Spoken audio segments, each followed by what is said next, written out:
I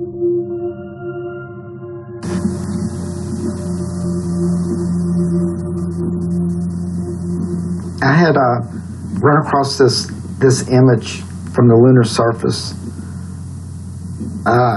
So I decided to go ahead and try to process it. I've seen this image quite a bit.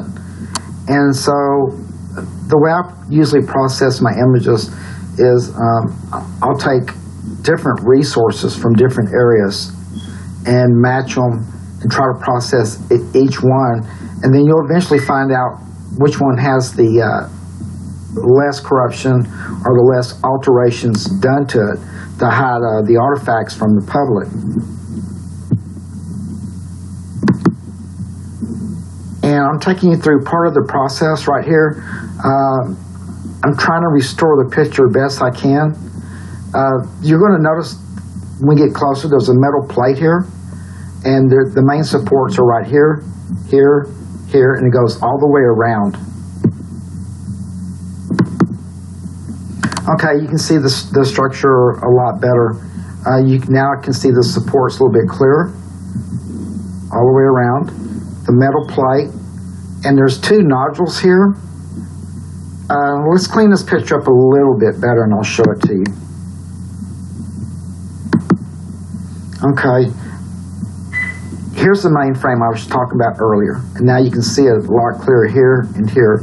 Here's the two nodules and the metal plate. I believe these two nodules had something to do the way this framework is connected.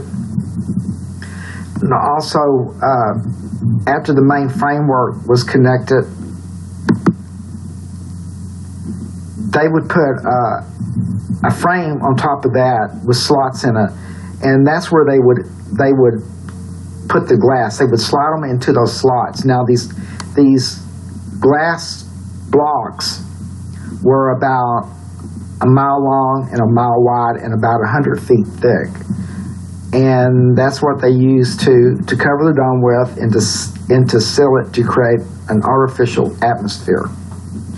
Also, this plate right here, underneath it'll have a column or a pillar to help support the weight also, and it'll go to the floor of this glass dome. Then what happens as this glass dome deteriorates, they almost always deteriorate around the edges. And then when that occurs, it puts the weight on this centerpiece and on this column. Then eventually it collapses inwards. So the reason I showed that to you is that they call this a crater, and it's not. Almost a perfect 360 degrees here, and of course the outside is almost a perfect 360 degrees. This is not a crater.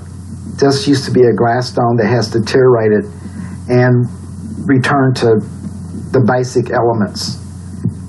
So this part here, this plate, that helps support the glass dome, this is what you see here because it collapsed inward.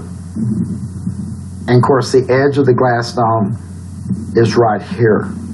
Okay, now we're going to go to the face that I found on one of the glass domes. Now, I can't tell you positive if it is a face, but what I can tell you, let's enlarge it.